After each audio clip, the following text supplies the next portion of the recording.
నువ్వు చాలా సెల్ఫిష్ తెలుసా? జాబ్ చేస్తున్నావు, అసలు డబ్బులే తీయవేంటి? పిసినారు దానిలాగా చేస్తావు. నేను సెల్ఫిషా?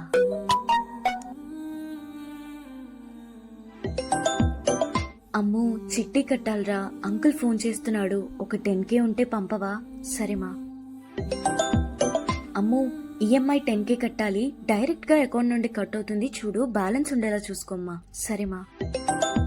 అక్క, ఎగ్జామ్ ఫీజ్ కట్టాలి. 3K ఉంటే చేయవా? నన్ను అసలు డబ్బులు తీయదు అంటారేంటి? నా కోసం నేను ఏదైనా పెట్టుకుంటే కదా ఒక ఫైన్ లైన్ ఉంటుంది. కావాలని ఖర్చు పెట్టకపోవటం, కావాలి కాబట్టి ఖర్చు పెట్టలేకపోవటానికి మధ్యలో. ఇది మనుషులకి ఎందుకు అర్థం కాదు? జాబ్ చేస్తున్నావు, డబ్బులుంటాయంటారు. ఓకే, ఉంటాయి. ఎవరి ప్రాబ్లమ్స్ వాళ్ళకు ఉంటాయి కదా. అవేమి తెలుసుకోకుండా అంత ఈజీగా మాట ఎలా అనేస్తారు కదా. ఆ పైన నుండి సెల్ఫిష్ నువ్వు అనే మాట ఒకటి. ఏంటో ఈ జనాలు.